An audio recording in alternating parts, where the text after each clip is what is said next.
Hi, good afternoon, everyone. Welcome and thanks for being here. Thanks for everyone who is here in person, and thanks for people who are following online. For those who are following online, I want to remind you that you can submit questions throughout the presentation by using the window, the box below your viewing window. So please do not hesitate to do so you can participate in the Q&A afterwards. Today we are here to celebrate Ricky Clark's book, Cooperative Complexity, the next level of global economic governance, which is forthcoming with Cambridge University Press. It's actually here already. This event today is co-sponsored by NDIS, the Notre Dame International Security Center, and the Political Science Department. So thank you very much for supporting this event. As most of you know here, Ricky Clark is assistant professor here at Notre Dame. He specializes in the study of international cooperation and political economy, including issues of international finance and climate change. His work has been published in leading academic outlets, such as the American Journal of Political Science, the Journal of Politics and International Organization. And before coming to Notre Dame, Ricky taught at Cornell and completed a postdoctoral fellowship at Princeton. Thank you for joining us.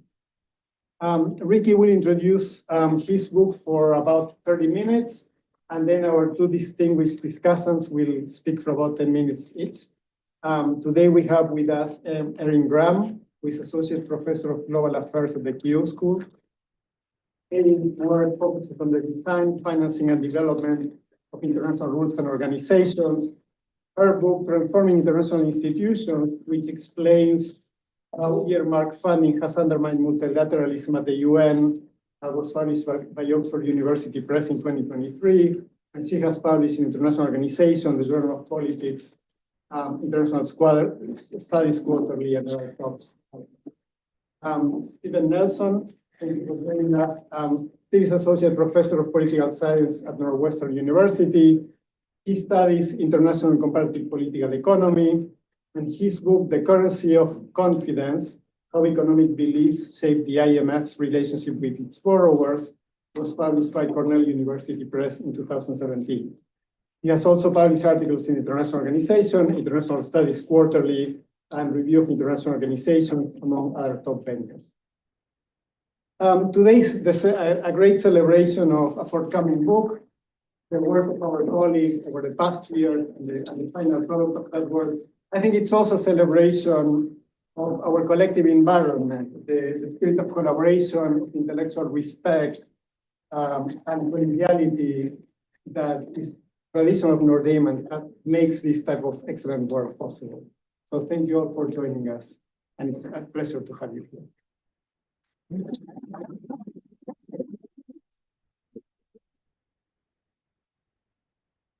All right. So I'm really overwhelmed with gratitude for this turnout. This is amazing.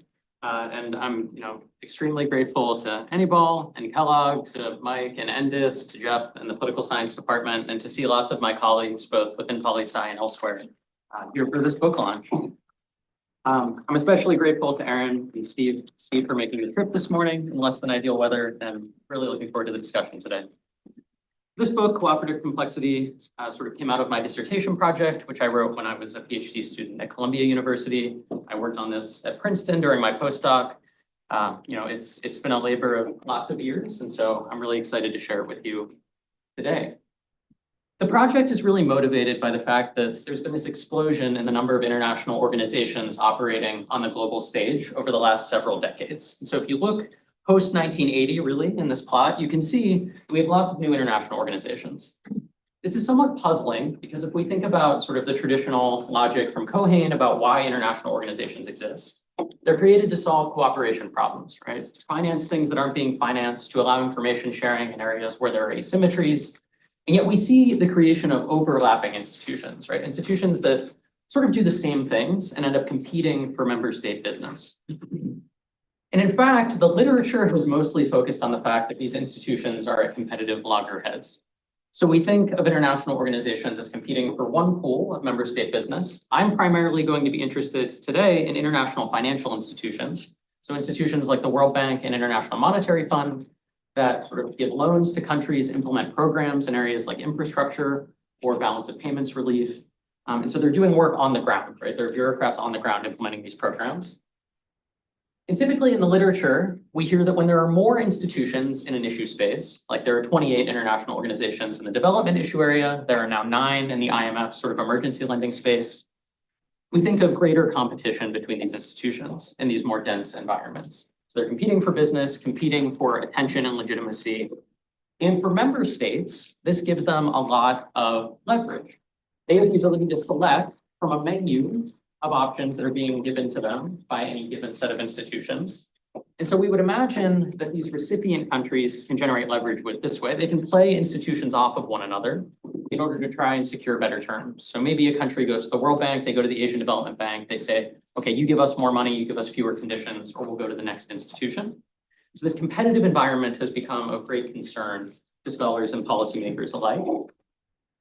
Jonas Bunta, in his recent book, Raising Debt, puts it pretty succinctly, saying that the rise of BRIC loans, we think of Brazil, Russia, India, China, and some of the institutions that China is helping to sponsor now, the New Development Bank, the Asian Infrastructure Investment Bank, which some of you may know about.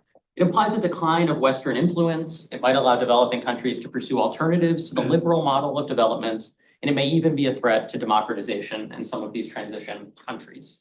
In other words, the stakes seem to be really high here if institutions are competing with each other in high amounts.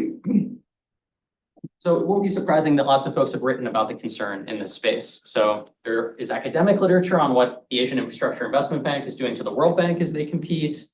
We have articles about as Trump pulls the US back from the foreign aid landscape, does China fill the void, right? So explicit competition there between the US and China. If we go back to the Obama administration, the US staunchly opposed the creation of the Asian Infrastructure Investment Bank and other Chinese-backed development financing instruments, explicitly because they were concerned about the fact that these liberal institutions typically attach conditions that help to coerce institutional reforms, democracy, human rights improvements, and so on. Even the Heritage Foundation, right, quite conservative, has called international organizations the devil's playground of great power competition, right? So these institutions are instruments for powerful member states to compete with one another. I've also written about this in sort of public-facing outlets, thinking about whether China is likely to pull out of the World Bank as it becomes a big creditor in and of itself. The surprising thing that motivated the book for me is the fact that we actually see a lot of cooperation among international organizations in these spaces where we expect competition to be the driving or motivating factor here. So this is original data that I collected on co-financing arrangements. So 2 international financial institutions coming together to work on the same project, splitting the bill, contributing bureaucrats to jointly implement development programs on the ground in these target states. You can see that similar to the increase in the number of organizations that I showed a few slides ago, post-1980, we get this really big increase in the number of co-finance arrangements among these institutions.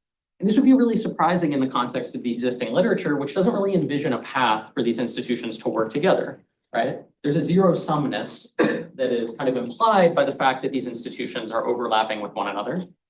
So I was really puzzled when I started finding out that actually these institutions cooperate a lot. So if you look at the 150 to 200 co-finance programs in the most recent years in the sample, that accounts for somewhere between 30 to 50% of all programs that come out of these development institutions. And so it's a really big chunk, right? That made me think, well, maybe the competition between these institutions is lower than we expect. And we really need to learn more about when these institutions cooperate and what it means for outcomes on the ground in global governance. Another thing to point out is that this cooperation is really widespread. So you could imagine an objection being, okay, there's a lot of this co-financing, but it's just between the World Bank and the Asian Development Bank, right? These institutions that have lots of member overlap. This is kind of a spaghetti plot. There's not really anything in particular you should take out of it, but these are just all of the institutions in the international finance space, and you can see that tons of them are connected, right? So each of these lines is at least one cooperative arrangement, one co-finance program. You can see that there's just tons of co-financing among lots of these different institutions. So this widespread cooperation is kind of puzzling. In brief, what I do in this book is I ask the question, when do international financial institutions cooperate versus compete with one another? So what's actually happening in that spaghetti plot? And then does such cooperation matter, right? So you might expect maybe we get better performance outcomes when you have these institutions coming together. They're pooling financial resources, they're pooling expertise. So maybe there are some benefits to this on the ground for the states that these institutions serve. So those are the two questions I'm going to look at in this book. My primary contention is that cooperation among these international financial institutions is a politically efficient but not economically efficient solution to this problem of overlapping institutions. So what do we mean by that?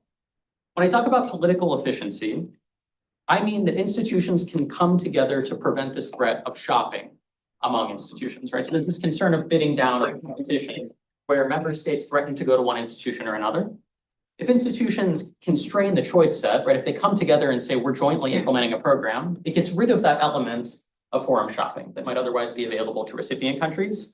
And in particular, I'm going to hypothesize that the IOs that are likely to come together are those that have sort of similarly aligned powerful member states. So we might imagine the US is the most powerful state at the World Bank, Japan is the most powerful member state at the Asian Development Bank. These are allied countries with similar economic models. And so it should be fairly easy for these institutions to come together and co-finance and to prevent this forum shopping problem. So that's what I mean by political efficiency. These aligned institutions can come together and constrain member state behavior collectively. But I argue that it's not necessarily going to be economically efficient. This is where I get into some of the messy bureaucratic politics that underpin a lot of these development and emergency lending projects. So if you co-finance, you have two bureaucracies coming together, bureaucracies with different management practices, organizational cultures, individuals that may be educated in different places, different nationalities, even language can be different in some of these institutions. So we just expect that there should be some friction when these bureaucrats have to work together on the ground. And so in the theory section of the talk, I'm going to get into some of the collective action issues that I think underpin some of the messiness of this cooperation. And then I'm going to talk about when you actually do see benefits being realized in terms of institutional performance. And specifically, I'm going to argue that when two of these kind of like-minded institutions work together, but there's this shadow of competition from a third institution. So think of ADB and World Bank working together in one country, and then AIIB comes into the picture, right, as a Chinese-backed institution. That competitive force can get the bureaucrats in the cooperative in-group to work harder, right, to do better and to realize some of these abstract benefits that come from more money, more expertise in a work group. That may sound a little bit jargony. We'll get there. It'll make sense. The research design here is multi-method. So I have observational analyses of original data on co-financing among international financial institutions. I also have an elite survey experiment that I distributed via LinkedIn. I'll talk about that. I did a lab experiment to try and get at some of these group dynamics. What happens when there's a cooperative work group and a competitive out group? I'm not going to present the results to that today, but I can talk about it during Q&A if folks that are interested. I did 27 interviews with folks that are employed in these international financial institutions. I'll show you some quotes from those. And I did a case study of Troika cooperation in Greece during the 2010s, where the European institutions and the IMF come together and have this messy cooperation moment as they try to rehabilitate the Greek economy. The way I'm going to organize this talk, I'm going to start with the sort of political efficiency up here. There we go. Political efficiency, and then we'll move to the economic efficiency piece, and then I'll wrap up. So when we talk about this sort of political issue of co-financing, the conventional wisdom really focuses on the demand side. We have tons of demand side accounts of how member states of multiple institutions select among a plethora of creditors. So basically, states can choose among that menu, right, of creditors, the menu of programs that are offered to them. And what this literature tends to say is that countries are going to pick the bundle that they perceive to be highest benefit, lowest cost. So maybe they shop away from harsh conditionality, like you might get from the IMF or in some World Bank loans. Maybe they shop towards bigger sort of financial outlays or to financial outlays that have fewer earmarks, thinking about some of Erin's work. And so basically the assumption in the literature, going back to Bunta again, is the government's choice for one creditor is simultaneously a choice against other creditors, right? There's a zero-sumness that's implied from this relationship. I'm going to shift the focus back to the supply side here. I'm going to think about how creditors, when they band together, can limit this choice set the creditors have, or the recipient countries have available to them. And specifically, I'm going to look at how creditors often cooperate to undercut these exit options and jointly enforce a mutually agreed upon program in recipient countries. To help walk through the theory of who I think is likely to cooperate, I'm going to use a little stylized example here that's motivated by a real example. So imagine that Kyrgyzstan is seeking a development project to enhance water security. This is sort of an ongoing issue in Kyrgyzstan. They've had individual projects with each of these three development institutions on this issue. So the World Bank, obviously the most powerful stakeholder in the World Bank is the United States. They have about 16% of the vote at the institution, which is enough to veto major reforms to the institution's articles of agreement. The headquarters is in Washington, D.C. The president of the institution is traditionally an American. So there are all of these dynamics that make it such that the US can sort of get what they want out of the World Bank, right? They can force liberal policies or coerce them from recipient countries. There's an empirical literature that says the same about Japan at the Asian Development Bank. So Japan has lots of influence over policymaking in the ADB.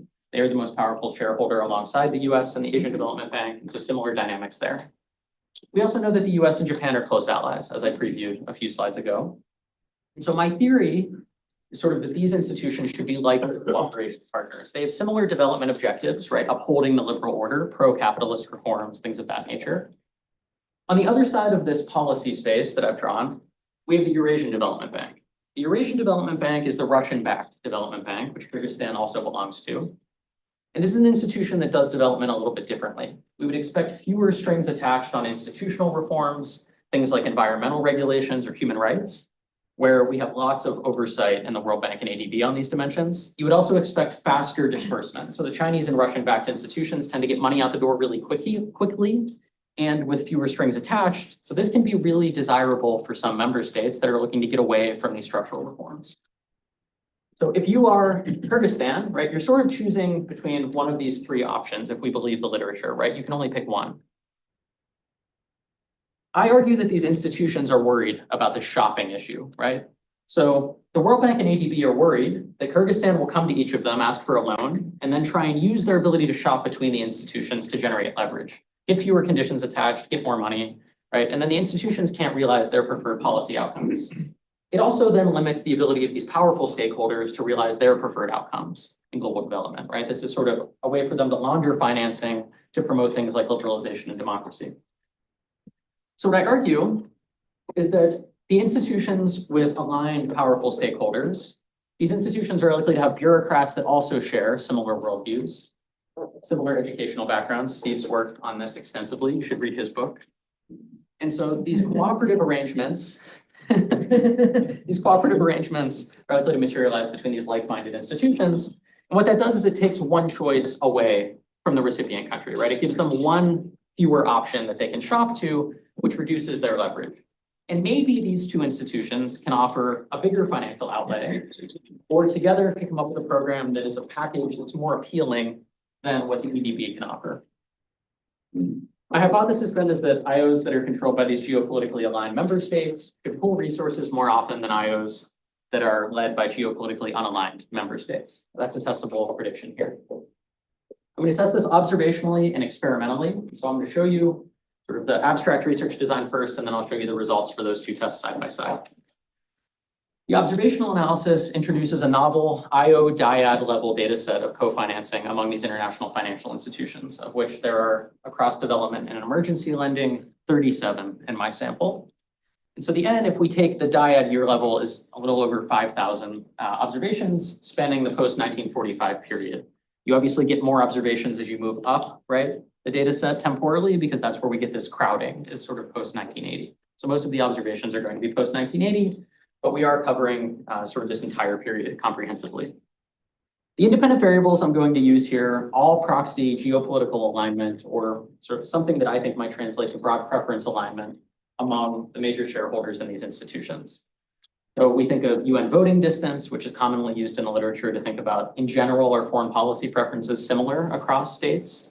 I also use the rivalry peace measure from Gertz et al., which tries to get at, on one end of the spectrum are these sort of harsh rivals, are these countries likely to end up in sort of war or in conflict with each other. On the other end of the spectrum, countries can be in a security community, so this covers a wide range of outcomes. And then third, I use simple security alliance ties, so that's going to be a binary measure.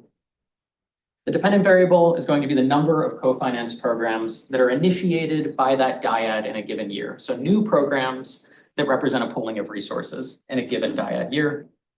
I have a bunch of covariates. I'll talk through them in the Q&A in more detail if folks are interested. But what I'll just highlight right now is this resource disparity argument. So the idea there is just very sort of efficient economic logic. Small institutions can't do much on their own, and so they're likely to band together with big institutions like the World Bank. That's something that folks talk about in the economics literature. So I just want to make sure that that's not what's driving my results here. Negative binomial models with the time trend here, happy to talk more about that. I'm also doing an experiment, which is going to look very similar in terms of how the results are presented, but there's different things going on underneath the hood here. So I present elites who I target as folks that say they're employed by any of the international financial institutions I'm interested in this project. I send direct messages to them via LinkedIn, so you can pay for ads on LinkedIn to send survey links to these folks based on where they're employed. And what I present is a handful of hypothetical organizational profiles. So I say to them, imagine that you are considering co-financing a project with an institution that has these characteristics.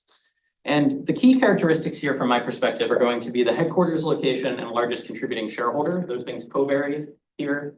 So if headquarters location is Beijing, the powerful country is China, Moscow and Russia, and then the US and DC.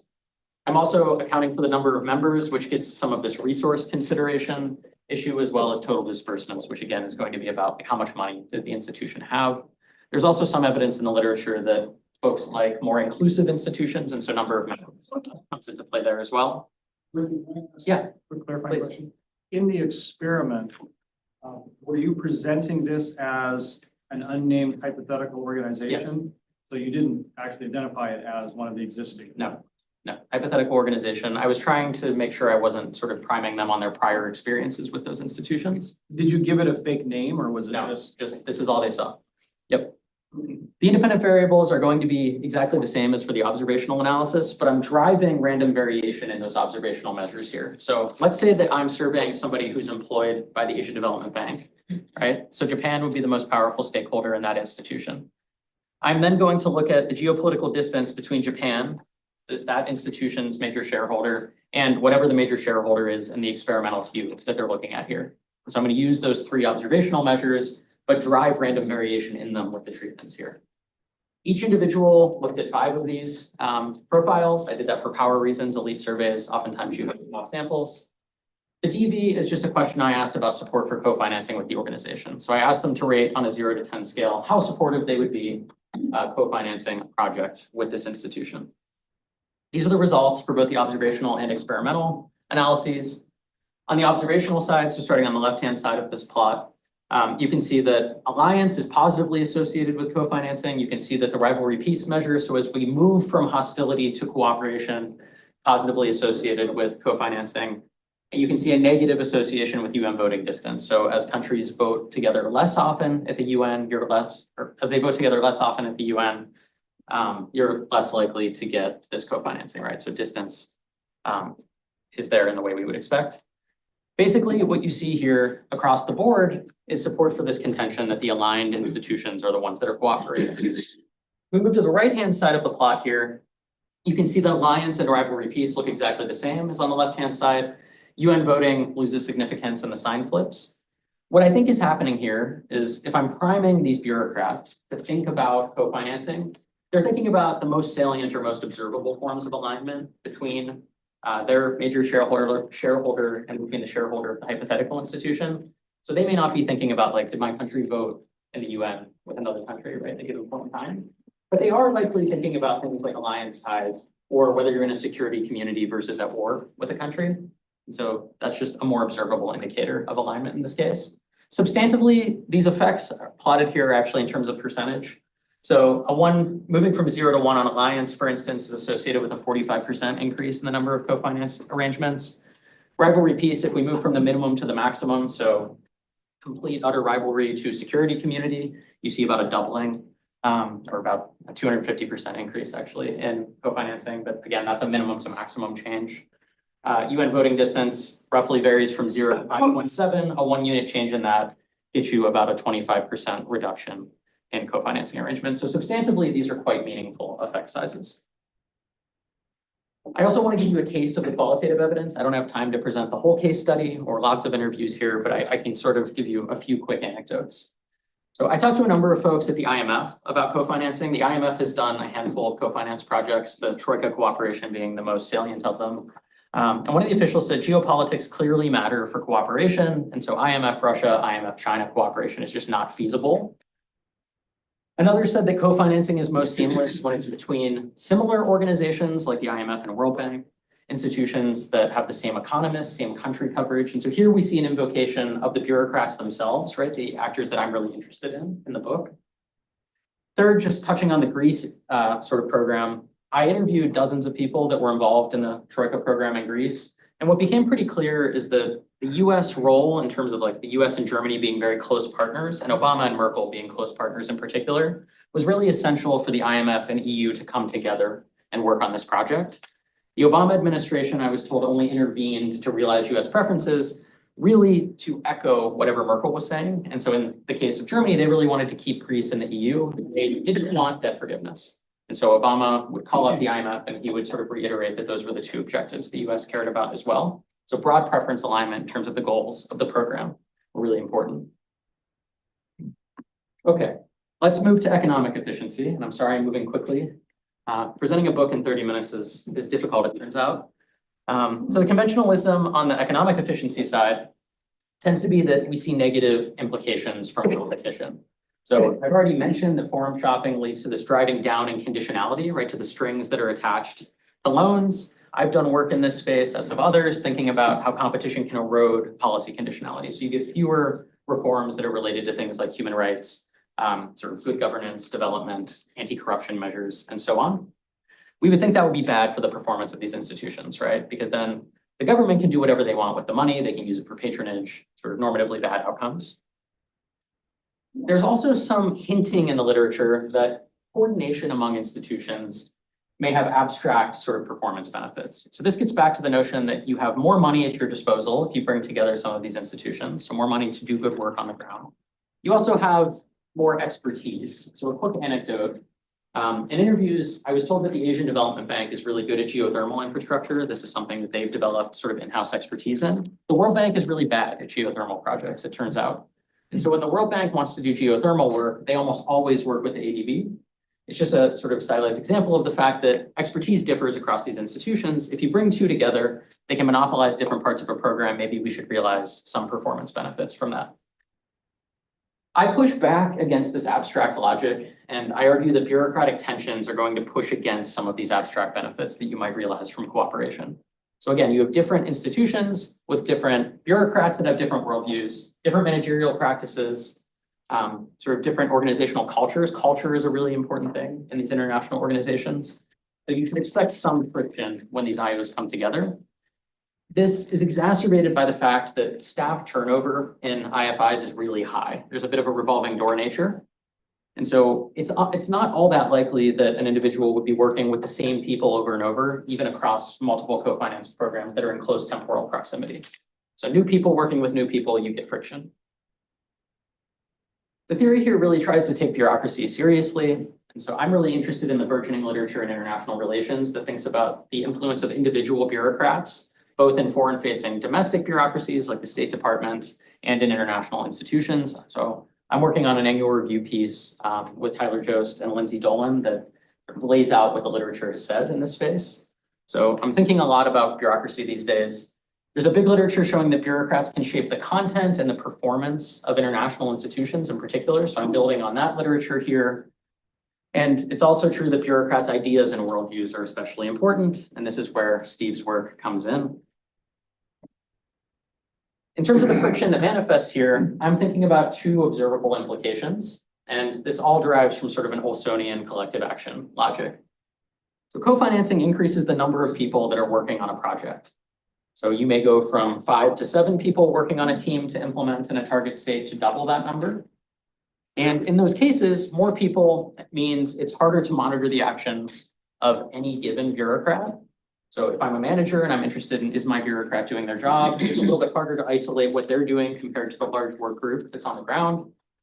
That may disincentivize effort on the part of the bureaucrat.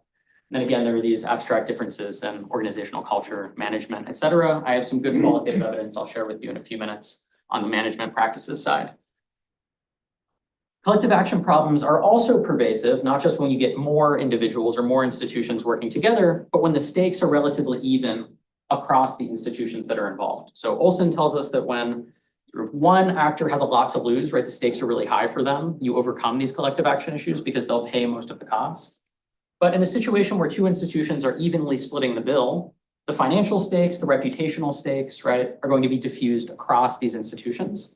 So again, that may disincentivize monitoring. It may mean that bureaucrats think they can get away with lax effort.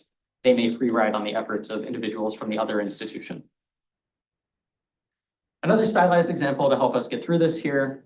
So let's imagine that Azerbaijan is, like they're getting a co-finance project from the World Bank and the European Bank for Reconstruction and Development on the left-hand side. And let's imagine they're getting another project from the Asian Infrastructure Investment Bank, which they joined in 2017 on the right-hand side, right? So both of these sort of projects are ongoing in close proximity in Azerbaijan, one co-financed by the Western institutions, one just from China. On the other side, we see the like-minded institutions working together, as the first part of my theory would anticipate.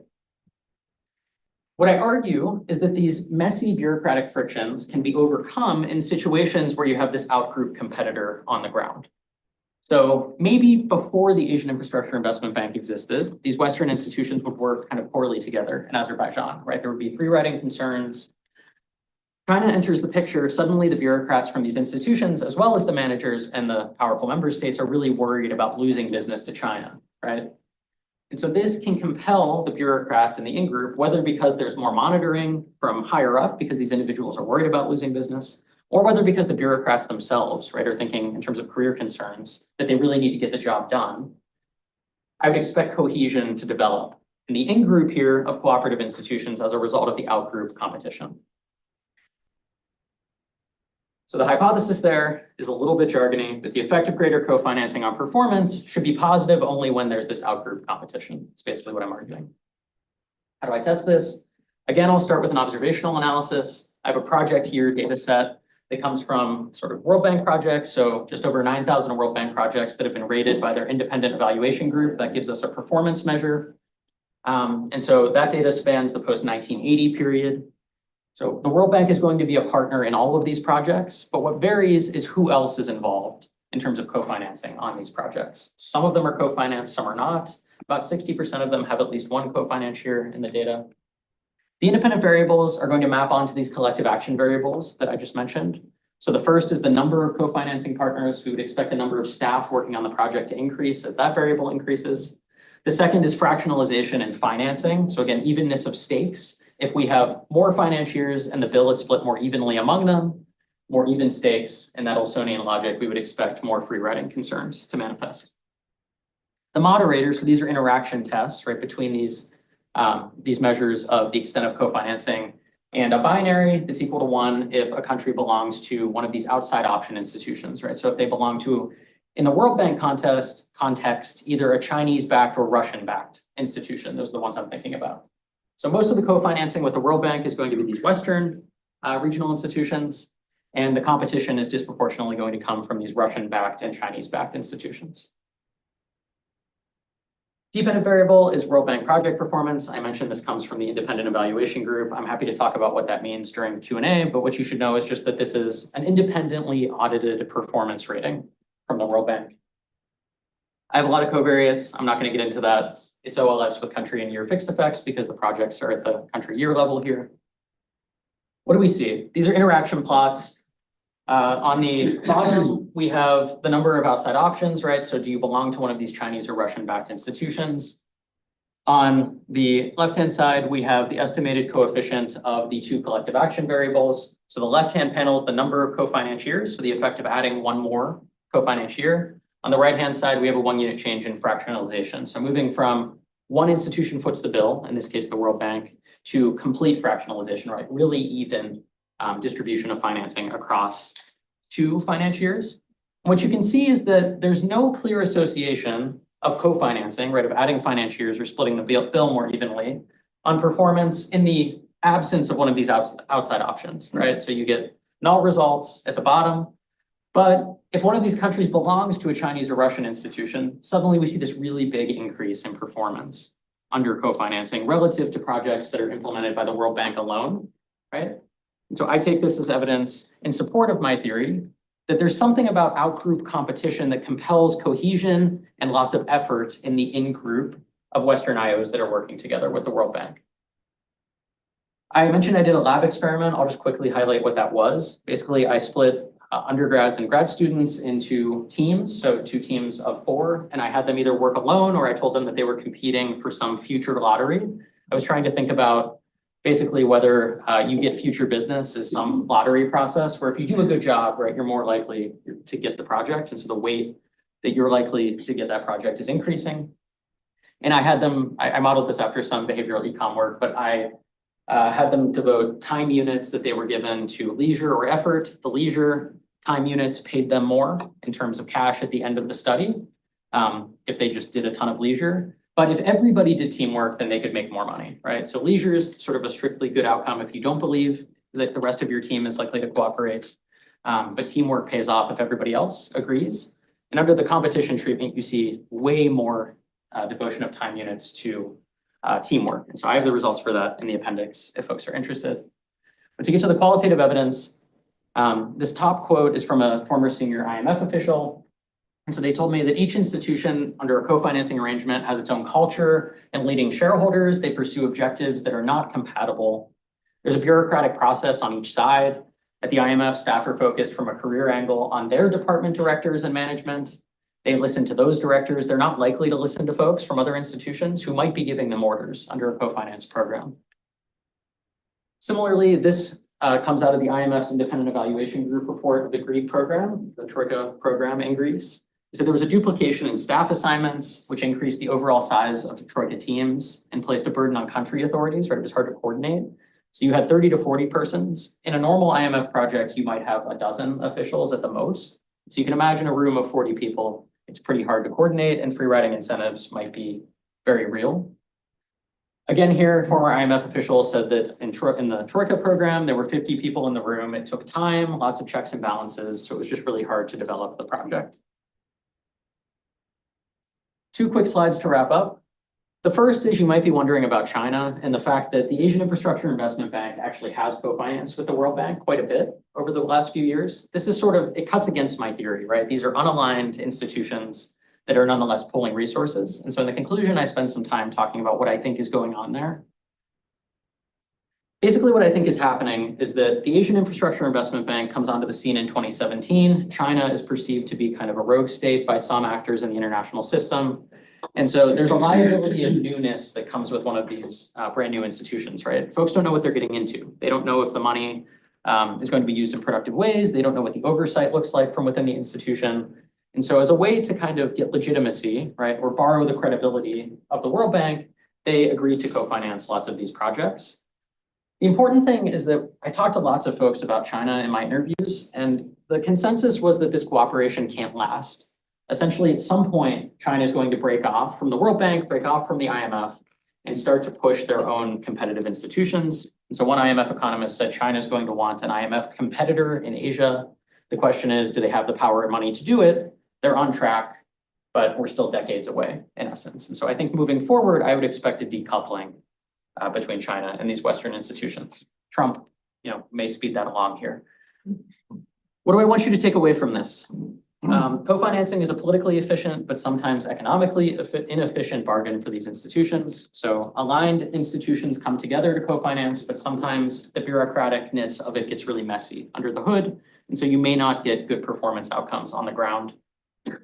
What this means, sort of in plain English, I think, is that cooperation between these institutions isn't unambiguously good.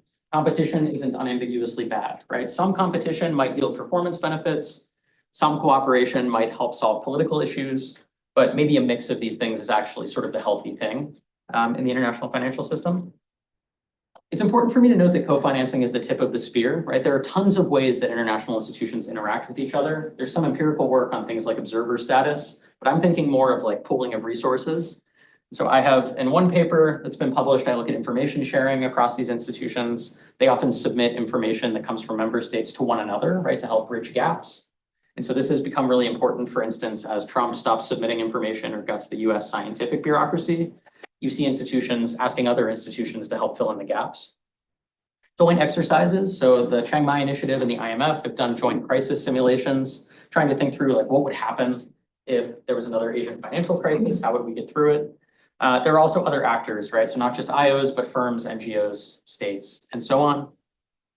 There are also implications for the liberal order here. So a lot of the folks I interviewed said that they think co-financing or like keeping tabs on China, right? Making sure that they're working in concert with the World Bank as opposed to apart, is a way to preserve the liberalness of World Bank projects to prevent this forum shopping, this bidding down of conditions.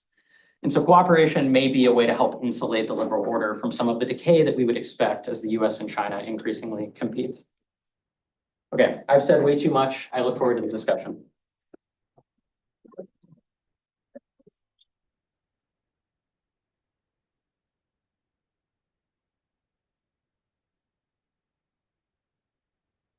We don't have any plan for an order, so we're kind of negotiating, we're trying to cooperate in real time. I'll go first. I'm gonna set a timer because I have a habit of talking too long. So it's a pleasure to be here at Notre Dame today, notwithstanding the bad weather, to launch this terrific book. And I want to thank Ricky for inviting me and Teresa for the excellent planning. And I'm under no illusion that you're here to listen to me drone on, so I'll do my best to be brief, which means that I know I can't really do full justice to the richness contained in Cooperative Complexity. What I'm going to do is start by situating the book, and then I want to give a few thoughts, kind of riffing on like a key concept in the book, and then I want to wrap up with some reflections on the trajectory of the research agenda, given the ongoing effort by the current administration to kind of demolish the foundations of the so-called liberal international order. I should mention, we did not coordinate, so there may be overlap. And anything that I say that I bungle, I'm sure Erin will do much better than me. So let me start with kind of big picture situation of the book. And this is perhaps obvious, but it bears repeating that successful research agendas need theoretical, conceptual, and empirical anchors. Without those foundational anchors, research programs, I think they're likely to fragment and kind of like die on the vine. But it's a lot easier to use anchors than it is to build them. It's probably easier to smash anchors too than it is to make them. In your book, in my reading, I think it's going to be an anchor for an agenda that will provide grist for like dissertations, articles, and books to come. And to see why, I think it's worth just taking a minute to contrast the focal question in your book with the question that puzzled a prior generation of IR scholars, which is, under what conditions can states cooperate with each other? So tackling that problem led scholars to formulate and test a series of propositions built around a bunch of key and possibly dubious background assumptions, such as the anarchic nature of the international system, the exogeneity of a unitary state's interests and preferences, the ever-present shadow of destructive war unleashed by anarchy. IR scholars working in this tradition imported analytical tools, often from like the economics of information, economics of contracting, industrial organization, and that fed into some well-known stipulations, which like a lot of us teach to our undergraduates. Stipulations like preponderant powers might tolerate free riding, bargaining over the distribution of cooperation's benefits informs the enforceability of agreements. You have a sequential issue, presence of international institutions, reduced transactions costs associated with interstate cooperation. So there's like a massive amount of literature extending, probing, and critiquing that first generation program on interstate cooperation. It's very crowded territory. If you want to contribute to that literature, good luck. There's a lot of people that have written on it, but you've got a lot to build on. You've set yourself a much harder task in this book because the anchors for studying interstate cooperation aren't really appropriate for your questions, right? Because you're asking, how does inter-IO cooperation materialize? And what are the consequences? And in posing these questions, we moved away from states and the policymakers that they authorize to negotiate to IOs and their bureaucrats. And so like anarchy and the threat of war isn't really relevant because IOs don't go to war with each other. The growth rate of international institutionalization has outpaced the increase in the number of states. So you have this like much denser institutional environment. And then there are other things, that I think make this different. So you now have to provide an anchoring theory and good evidence to grasp what's going on more systematically. I think it makes a big contribution. It gives us those anchors. And anyone who wants to explain patterns of inter-IO cooperation are going to have to grapple with your arguments and evidence. So So I'm heaping praise on the book because I really like it. I think it's really important, and I think it is going to be an anchor, but it's not really the task of Discussants to just tell you like, it's great, you know, but you did write a really good book and it made it hard for me to think of critiques. But I do have a few things that I think I want to raise. They're not huge gripes, and they're also not like getting into the weeds of the empirics. They're like, I want to riff a little bit on some of the concepts and see if there's anything interesting there for you to think about in the conversation or in future work you do. So the dilemma at the core of the book's argument is this: when IOs pool resources and expertise, they can reduce political inefficiencies, but that comes at the cost of economic efficiencies. And the dilemma is a little duller when an outgroup competitor provides an incentive for these IO work groups to perform better. Now, the efficiency concept is the thing that I got stuck on in the book, because that comes with some baggage. It's tricky to pin down what you mean by efficiency, and I'd like a little more discussion of it in the book and maybe follow on work. So I want to riff a little bit on this. So think about how efficiency is used in economic applications. It might refer to like Pareto efficiency. Economies are productively efficient if it's not possible to produce more of any one good or service without lowering the output of another. It might refer to market clearing when supply and demand curves intersect. I refer to price movements in tradable financial markets, the efficient market hypothesis. So it's, you know, market prices of fundamental financial instruments, they follow a random walk around their underlying fundamental value. So you get this like stream of, you know, randomly generated bits of information cause investors to update their beliefs. Okay, efficiency in this kind of world has like a warm normative glow, right? That's the way that I encounter it. And if inefficient is costly and bad, and efficient is welfare enhancing and good. And in like a functionalist logic, more efficient arrangements are likelier to survive than their inefficient counterparts. In this book, IOs in the financial rescue and development promotion businesses perceive cooperation as a strategy that ensures their survival, maximizes their influence on recipient countries. Okay, so that's the way you're using efficiency.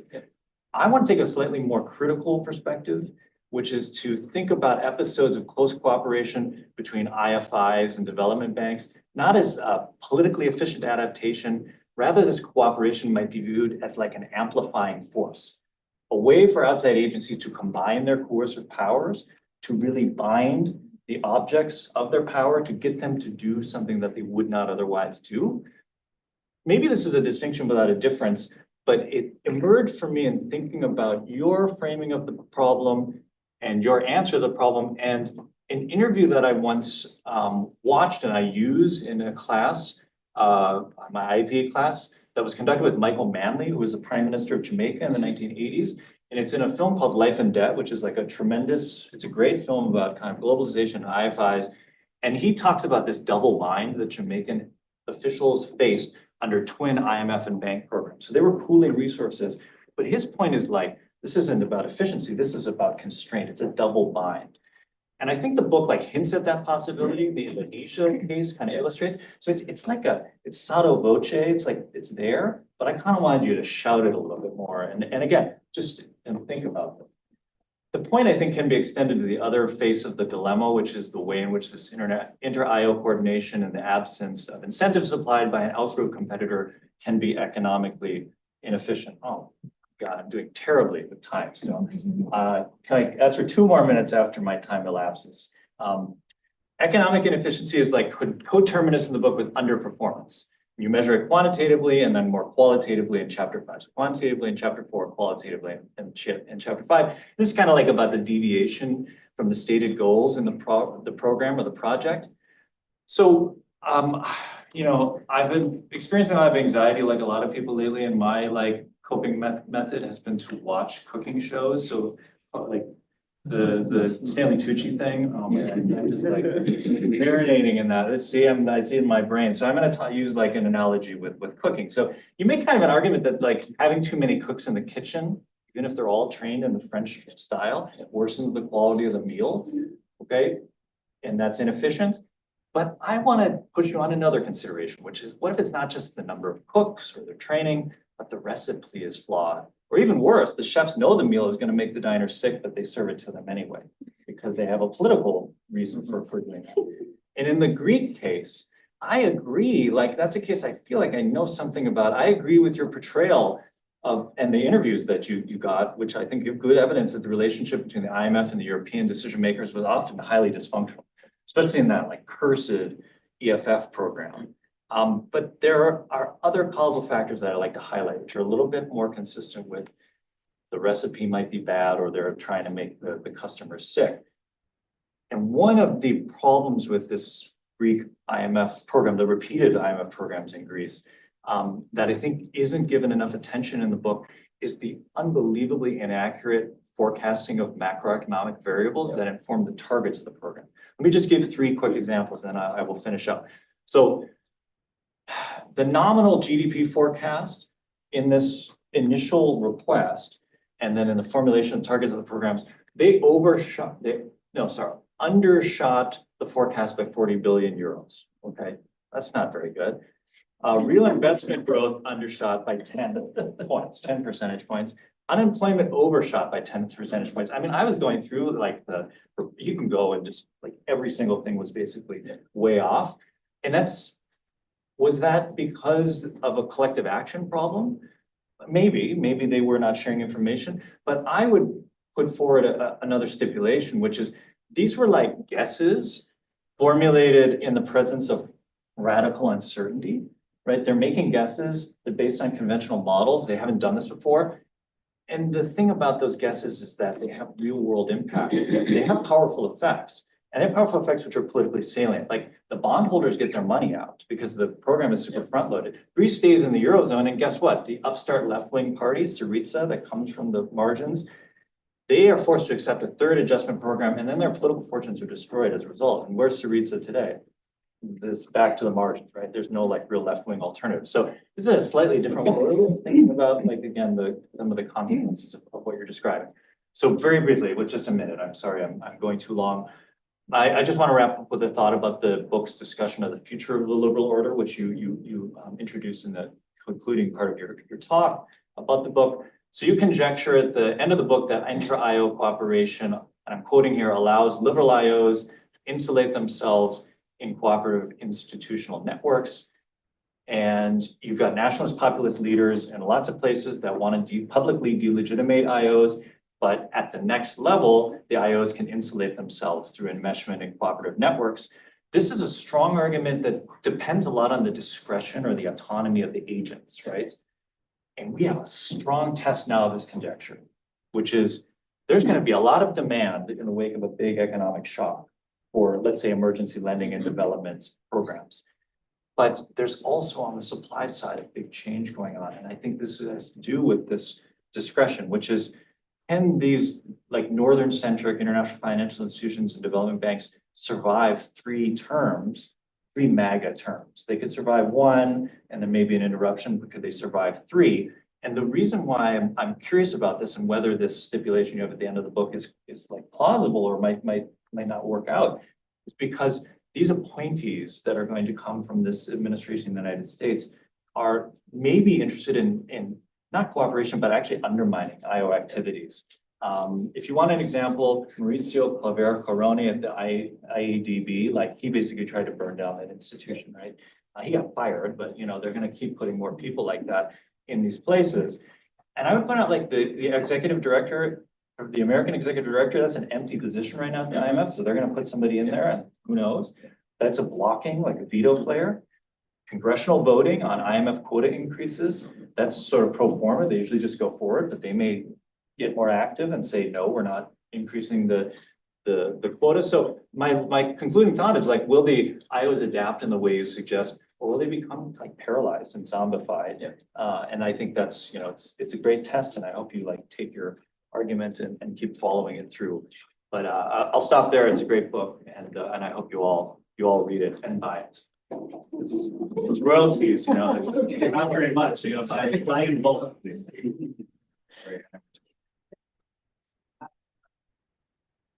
So my comments are sort of compliments, criticisms, liberal order. So we'll get back to the place Steve just ended in a moment. But first I want to say that it's really nice to have the opportunity to publicly congratulate you. I've privately congratulated you on the book, but it's a great accomplishment. I have no doubt, given your productivity, that you have 2 to 3 other books that will be coming out in the next couple of years, but this one is wonderful. So I'll raise a question or two about the argument, and then move on, like I said, to the liberal order after compliments.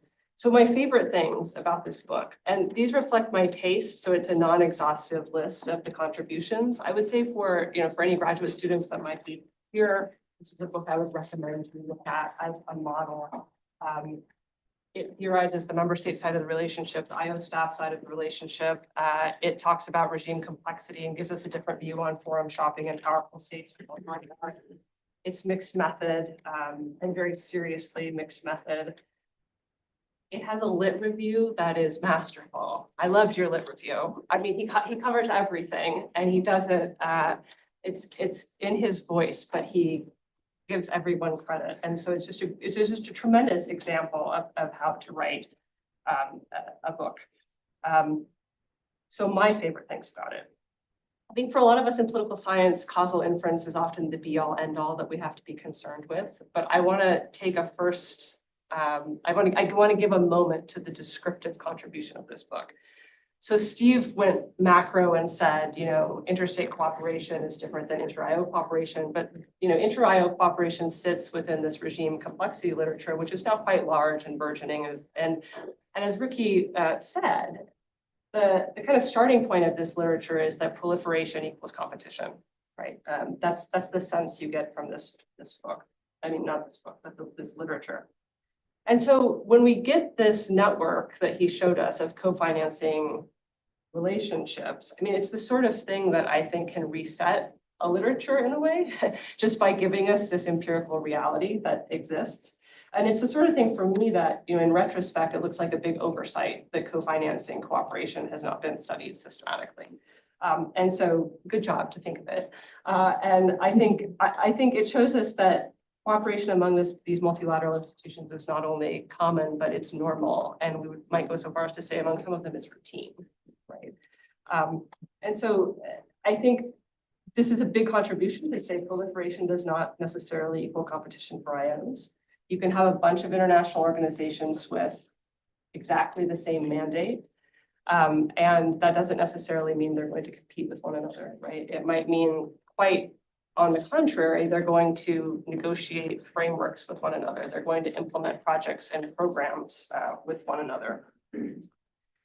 And you know that I have this sort of side interest in global government.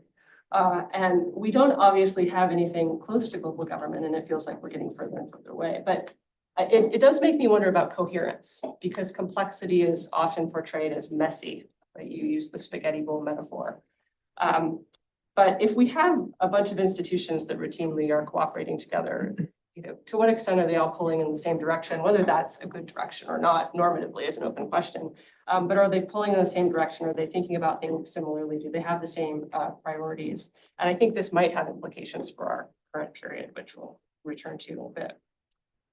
The second, for me, big contribution that I really liked was this theorizing of forum shopping dynamics. I think this is among the best and most nuanced theorizing of forum shopping dynamics that I've read. I really appreciated it. There's a lot of different arguments out there, but in general, the literature really emphasizes that powerful states benefit from complexity, right? That forum shopping is good for powerful states. And of course, there's lots of context in which that's absolutely true. But here, I think you articulate, and quite persuasively articulate, in my view, that outside options also create a lot of work for powerful states, right? That they have to deal with institutional proliferation. So whether that's the US at the bank, historically the US at the bank, Japan at the ADB, or China at the new AIIB. If there's outside options, this means countries can say no. Which again, might be normatively good, might be normatively bad, depends on the context, I think. And so this cooperation is really theorized as a way for powerful states to mitigate the negative effects that they would otherwise incur from institutional proliferation. And of course, you also articulate why staff incentives are aligned with that too. But I found the evidence here just really persuasive, particularly the observational data that you showed on sort of lead state convergence and the likelihood of co-financing. Okay. So a couple of questions about the argument. I think it sounds like Steve, I was a bit less convinced in places on the IO staff side of the relationship than I was on the member state alignment side. And I think if I were to summarize my hesitancy on parts of the IO staff side, to me, they're portrayed a little bit as like Goldilocks actors, like they're alike enough that they can cooperate and negotiate these frameworks together. But they're not alike enough that they can get along when they're actually implementing the projects, right? And so there's a lot of cooperation, but there's sort of ill in performance effects, right? And I just kind of wondered about that in general. I also thought about work by people like Seabrook and Sending, who write about, like you, there's sort of this revolving door, and all these people are actually the same. They all get graduate degrees at the same schools, and so I was sort of wondering if the organizational culture arguments or even organizational interest arguments would stand up very well in practice. Of course, you end up leaning, you mentioned organizational culture and interest, but you lean pretty hard on the just number size. And so that I had less issues with, I guess, but you do mention the other stuff quite a bit, so I was wondering about that. The other question I had is, how do we think about expectations of co-financing from institutions where there's not a clear lead state? And here, I'm not surprisingly thinking of climate finance. So all Green Climate Fund projects are co-financed, but who's the lead state at the Green Climate Fund? I mean, we might, because they don't have weighted voting, right? So we might say that, well, it's just the big donor. And so, it's Germany now and it was the United States or something like that. Maybe that's how we would think about it. But it doesn't seem as clear to me in the more UN governance model institutions what our expectations would be about cooperation between IOs. And I'm sort of curious, actually, just to look. I'm not sure what the answer is there. Okay. Then I have a set of questions about the contemporary context. In my IO seminar this semester, we call it "This Mess We're In." And so on the one hand, you talk about co-financing as a place where IO staff have a lot of discretion. But it occurs against this backdrop where member states matter a lot, right? Because the big effect here is that lead state alignment is correlated with cooperation across institutions. So if we have a case where the United States essentially does an about face in terms of its geopolitical alignment, right? The US is voting with Russia at the Security Council, blocking G7 statements criticizing Russia on Ukraine. Should we see a shift in patterns of cooperation? Should we see it quickly? Should we see the bank and the Eurasian Development Bank cooperating without conditions? Should we see it, but there will be a lag, maybe because it takes time for them to put the US folks in there? Or alternatively, I think maybe more consistent with your story, although I'm not sure, do staff at the IMF, American or not, most of them not care, think the US government is out to lunch. And it's more about the ideas that they hold, right, and their training. And so we would expect more path dependence in these kinds of patterns of cooperation moving forward. I guess another example of the same thing is we see Europe and China talking about working together more in trade. There's been a lot of talk on electric vehicles in the last couple of weeks. Would we expect the EBRD and AIIB to work together more? I mean, so it's sort of, how would you expect this to play out? And how much path dependence do you think there is in terms of these patterns of cooperation versus how much there's going to be a break and a reordering forward? So thanks you again. Excellent work. It was a pleasure to read.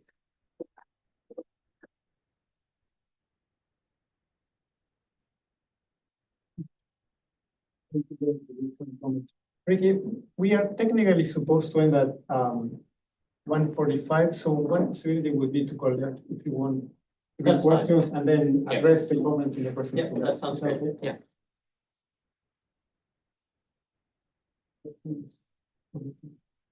Maybe we can open to collect 3 questions and then you can address the comments and the questions together.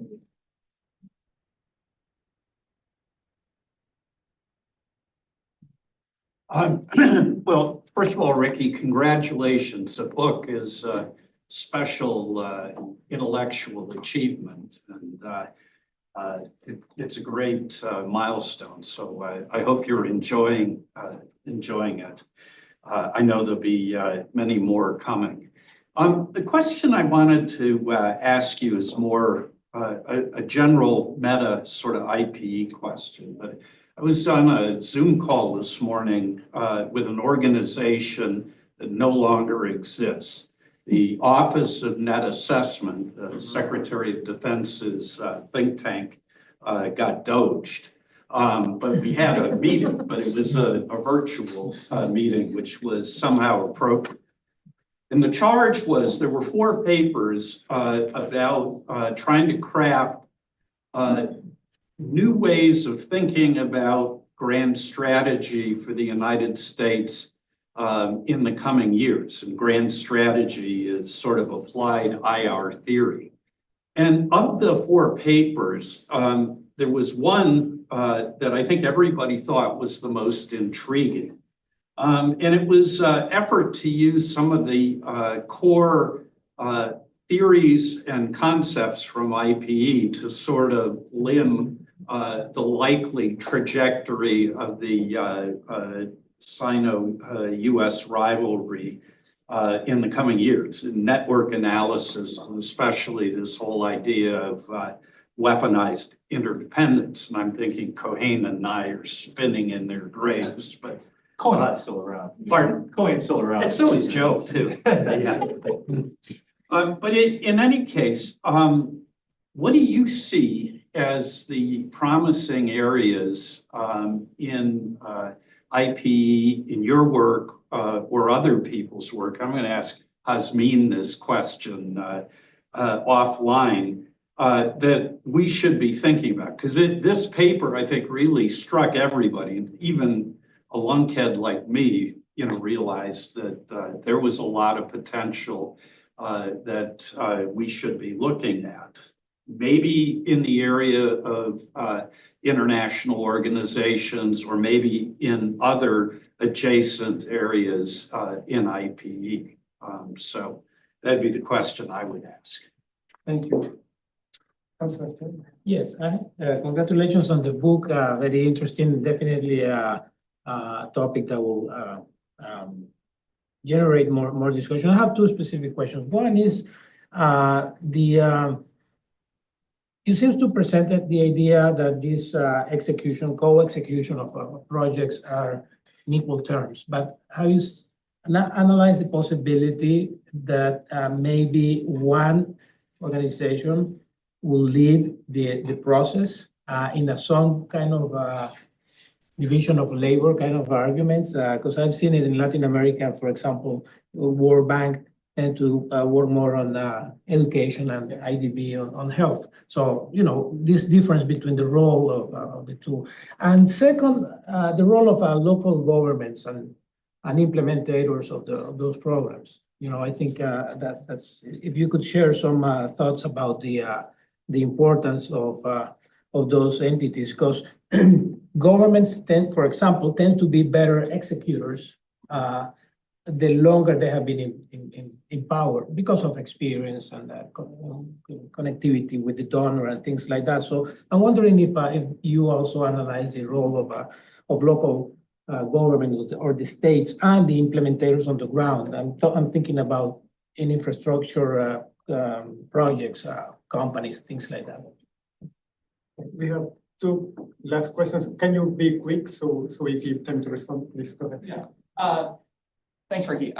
Really interesting book. My very quick question is, in your examples, you showed primarily Western-backed institutions with the opposition being Russia and China.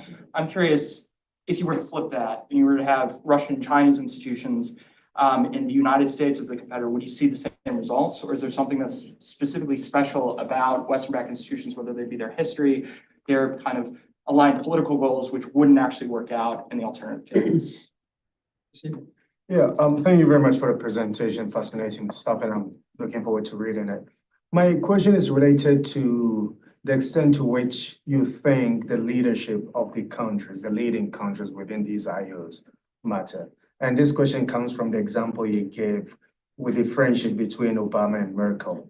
So if that friendship didn't exist, right, you take that friendship outside and you have, out of the equation, and you have different leadership of both of these two countries, would it change the nature of, I don't know, either the political efficiency or the economic efficiency that we'd observe, given that this friendship would mean Obama maybe calling Merkel more often, or Merkel calling Obama more often, and that affecting how they tackle the Greek problem.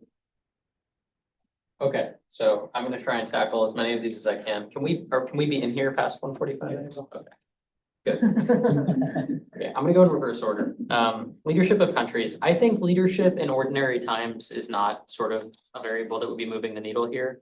So like if you swap Obama for Biden or Hillary Clinton or anybody that's in that sort of normal camp, right? Or even someone that's like a Bush type, right?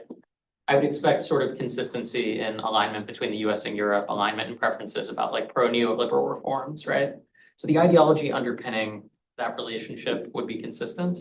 Now you introduce Trump and you're changing both sort of the volatility of the individual and the volatility of the underlying sort of ideological stuff, right? So, you know, this is to say Trump matters. I'm not sure leadership writ large matters for these relationships. But it gets back to some of the liberal order questions, which I'll return to. My theory would anticipate that China-Russia cooperation would work better if there was a Western outgroup. The reason it works better the other way, the way I presented in the book, is because AAIB is like an asteroid, right? It emerges and suddenly all of these countries join, right? They have 70, 80 plus members now. I think they'll have 100 soon when the prospective members are all incorporated. And so like, here's this new thing that all the staff are aware of, attuned to, and have to grapple with, right? And so if the mechanism, as I sort of stated, is that bureaucrats have to care about what's happening, you know, they're scared of China. They know what China is. They're scared of AAIB, right? So it's salient in ways that in the reverse, I'm not sure, right? Like AAIB is trying to get business, right, quickly as a new institution. The Western institutions already have business they're scared of losing. And so that part of the mechanism is slightly different.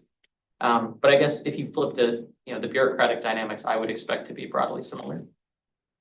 Role of local government is super important in these projects. The part of the reason I use the IEG data from the World Bank is that they have a bank-only performance measure. So they try really hard to break out how did the bank bureaucrats do from how did the sort of client country do. So I can use that data to replicate the results I showed. It's really hard to isolate these things though, of course, right? If the client country is really uncooperative or if there's volatility in the political situation, it can undermine, you know, the performance of the project. It can make the staff look bad too. So I'm not even really convinced that the bank only measure, you know, does a really good job of isolating what the bank does. But that's what I'm trying to do is just look at, you know, how are the bureaucrats from the institution performing. Co-execution, not always on equal terms. 90% of the time, it's not equal terms, right? There's a junior partner and a senior partner. In the Greek program, the EU was the senior partner and the IMF was the junior partner. It was the first time the IMF had been the junior partner. And so that was awkward from a bureaucratic perspective as well. The World Bank is the senior partner in most of the projects that it undertakes. This division of labor aspect that you mentioned is something I want to do follow-up work on because that would solve the bureaucratic friction argument that I make, right? The different bureaucracies would monopolize subparts of the project, and then it would just be business as usual in those parts of the project, as opposed to this pooling of bureaucrats who then have to work together on implementation, right? So I think that is like a potential policy solution to the friction that I mentioned.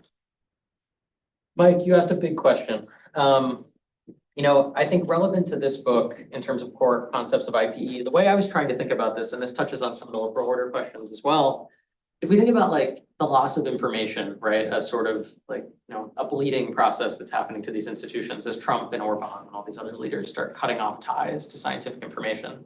If you're the World Bank and you're interested in economic statistics or environmental statistics, you suddenly have fewer inputs, right? So what they've been doing in part is they go to the EU and they say, you guys do your own forecasts, right? You use satellites, you have a robust sort of emissions detection system. And so can you share that data with us before you publish it so that we can continue to impute the data and make sure we have stuff available on our website? So like that's an example of, you know, we can fill in the resources essentially. You see NGOs doing similar things. So what I'm trying to highlight in the book in part is that these institutions are really deft, right? Like the bureaucrats, the managers, the member states that care, right, they're going to reorient these institutions to try and keep them alive. Like there's a survival imperative that underpins them. And I don't think we think of we don't think of the institutions as actors or the bureaucrats as actors in most of our theories, right? We just assume disgruntled Trump leads to, undermining of institution. But it's the fact that these institutions can push back in really tangible ways, I think is important. And so for me, I think Steve asked the question, what's going to happen here? And Erin sort of did the same thing, right? Like, does Trump kill these institutions? The story I painted in the conclusion, which I wrote before Trump was reelected, was that this co-financing and other forms of cooperation, it allows them to sort of supplant resources that were otherwise coming from member states, increases their autonomy. So maybe then they can continue to do the work of the organization, even if there are information or resource shortfalls from outside. Just a quick anecdote, you see charitable organizations now trying to fill in on development projects. So like the Gates Foundation is giving more big outlays of money to the World Bank to implement some development projects. I think that there are lots of actors that are eager to step in to try and keep the work of at least some of these institutions going. So insofar as I have something rosy to say, it would be that these institutions are going to fight tooth and nail to stay alive, to continue to do their work. These are mission-driven individuals that work in these institutions. I don't think they're going to respond to the US's shift to Russia. I don't think we're suddenly going to see World Bank Russia cooperation dominating the scene, right?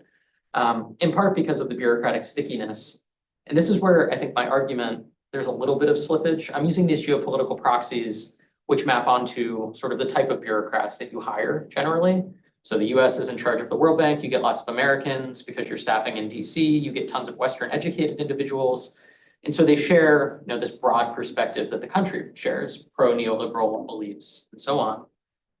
If Trump completely goes the other way, right, no longer in favor of democracy, human rights, neoliberal reform, the bureaucrats are still the neoliberals, right, at least in the short term. And so as long as that remains the case, as long as the pool of bureaucrats is still this set of people, I would expect business as usual. Now, Steve asked about the executive director vacancy. There's a spot where if Trump is thinking about the IMF and he decides to appoint somebody that's trying to undermine the institution, it could be really consequential, right? Given the US's formal vote and given the vote that the ED would then wield. At the same time, during his first administration, Meg Lunsiger spanned 3 administrations, right? So the executive director at the IMF spanned Obama, Trump, Biden.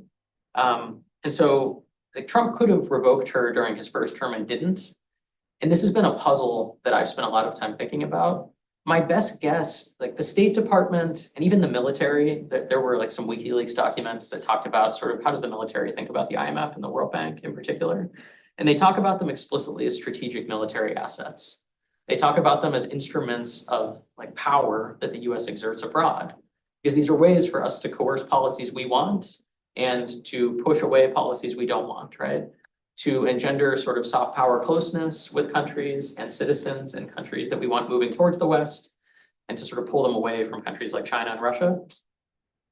It could be that even if Trump hates the idea of these institutions, that some of the folks in the administration are able to say to him, these are strategic military assets, these are national security tools, and so on. I mean, he appoints Malpass at the World Bank during the first term, and everybody's up in arms about Malpass as anti-climate. He wants more private investment. Malpass gets into the institution, nothing changed. I've interviewed tons of people, he talked a lot, and then after a while he stopped talking because nobody in the institution was listening. And I think if you listen to his later speeches before he gets sacked, you hear him talking, he's speaking the language of development that's common in the World Bank. He starts to become socialized as he talks to the chief economists and other people. So, it gets back to these institutions are living, breathing organisms. They have agency, they'll push back. They can shape these appointees just as the appointees can shape them. And so I think there's at least some possibility that they can remain insulated. Should I keep talking, anybody? Okay. Yeah. I mean, if people will need, Yeah, need to so leave, and that's. If folks need to leave, you should You may leave. take a- I have taken up a ton of your time. I think I've answered everything that wasn't Erin and Steve, so we can continue the conversation at lunch perhaps, but thank you all so much for your time. This was great.